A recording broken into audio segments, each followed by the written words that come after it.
Здравствуйте, мои дорогие! Я снова рада видеть вас на своем канале. Ну что, девчоночки, сегодня новый урок. Поехали! Итак, сегодня у меня на коррекции Инна, любительница белого френча. Сегодня мы будем ее ремонтировать, потому что она снесла себе два средних пальца, таким образом, что у нее до сих пор один пальчик очень сильно болит. Да, конечно, я знаю, мне тоже на Инне уже надоел белый выкладной френч, но чего поделать, ничего не сделаешь, Инна так хочет. Итак, как вы поняли, средний пальчик у нас был ударенный, на нем гематома, отслойка. Это вызывает неприятные ощущения у клиентки. Плюс трещина на весь свободный край, поэтому в моменте снятия у нас получается не очень приятные ощущения. Нам необходимо максимально аккуратненько снять весь материал, подставить форму и нарастить заново. Как только мы нарастим ноготочек, никаких болевых ощущений у нас больше не будет на этом пальчике. Поэтому самое страшное это, конечно же, снятие. Но, тем не менее, аккуратненько, ориентируясь на ощущения клиента, очень мягкими движениями мы таки избавились от материала и переходим к оставшейся подготовке ногтей. Отодвигаем кутикулу, убираем триги, наносим праймер, базовый гель.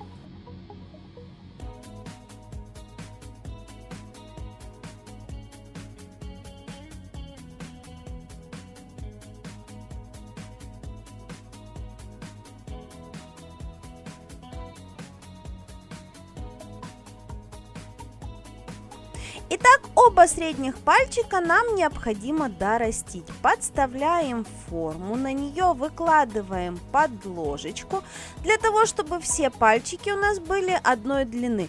Дальше мы полностью выкладной френч будем моделировать при помощи полигеля, поэтому нам нужна четкая красивая подложка. На самом деле можно было сделать это все и без подложки сразу на форму, но поскольку у нас все пальчики остальные на месте, нам нужно только два, то проще все-таки сделать сначала прозрачный гель в качестве подложки и на него выкладывать френч. Надеюсь, я вас здесь не запутала.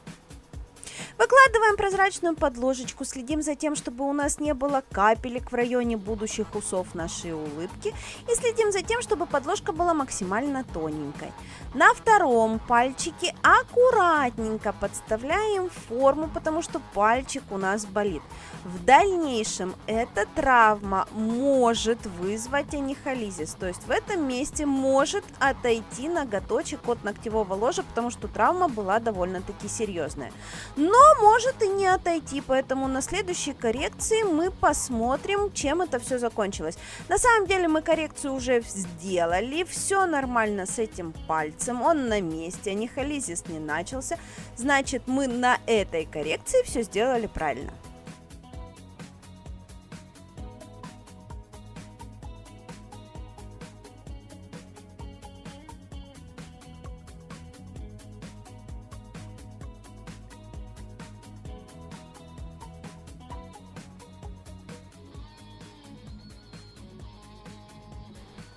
Ну а теперь переходим непосредственно к моделированию френча.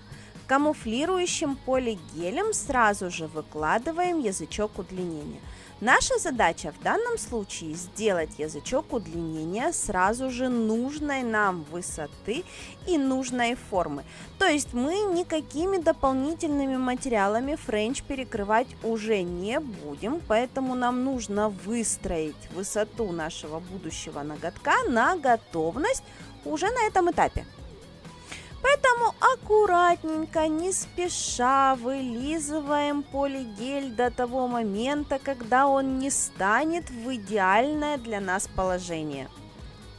Также очень внимательно следим за самим бортиком будущего удлинения. Нам необходимо, чтобы козыречек у нас был чистенький, чтобы яичко удлинения было вытянутое, чтобы все было максимально аккуратно. Как эти яички выкладывала ученица, мы с вами уже видели. Если кто-то не видел, посмотрите прямой эфир у меня на канале. Там я контролировала человека, когда он первый раз в жизни это делал. Далее опиливаем бортик удлинения. На самом деле в полигеле можно выложить борт совершенно без опила. Но даже самая небольшая погрешность от кисточки может привести к тому, что френчик у вас получится неровный, что линия улыбочки будет слегка замыленная.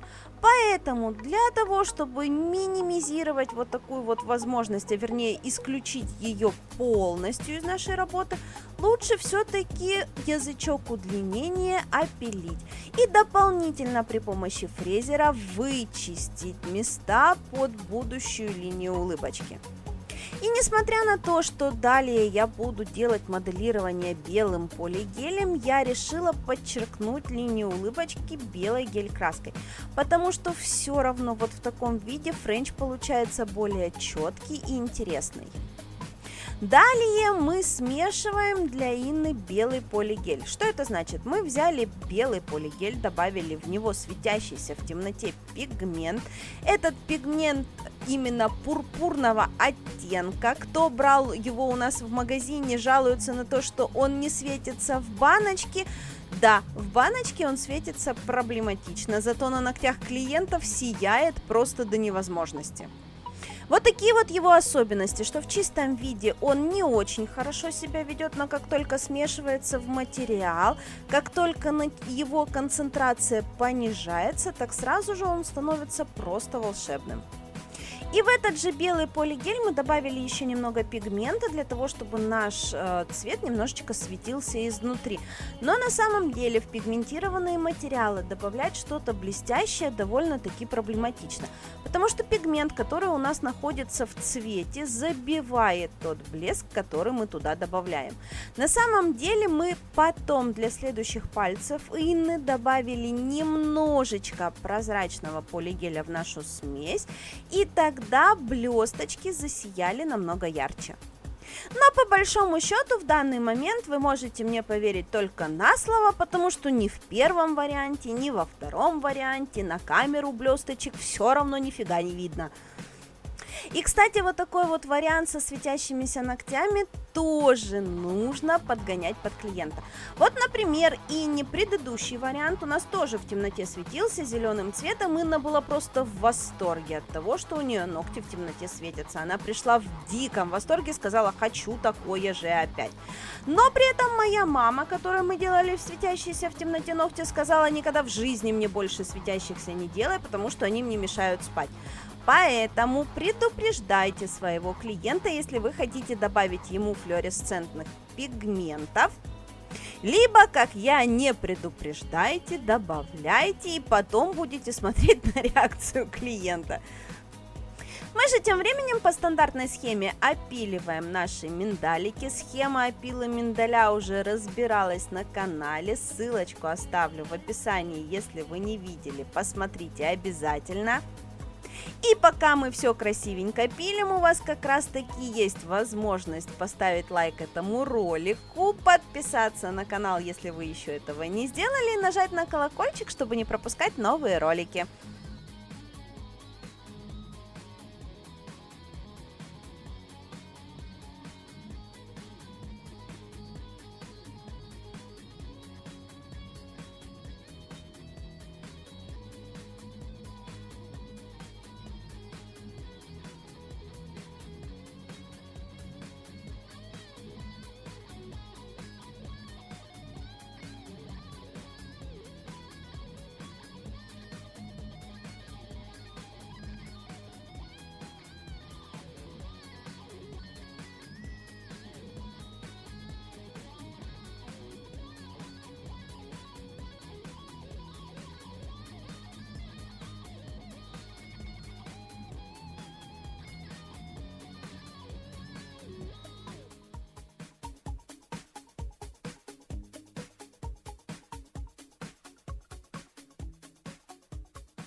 Последним моментом выпиливаем изнутри внутреннюю арочку. Вот такая вот форма фрезы безумно удобна для этого момента. Эта фреза есть у нас в магазине, ссылку оставлю в описании, как обычно. И после всех манипуляций делаем маникюр кто как умеет и покрываем ноготки финишным покрытием. Все, наша коррекция готова. Итак, вот такие вот ноготочки у нас получились. Очень красивый, очень яркий белоснежный кончик, который светится в темноте, который мы уже откорректировали и не на еще один белый френч. Поэтому на следующую коррекцию мы с Инной вроде бы как договорились, что она белый френч уже не хочет, поэтому можно ожидать чего-то более интересного. Я же надеюсь, вам было сегодня полезно и интересно. Я с вами на сегодня прощаюсь. Всем до новых встреч. Пока!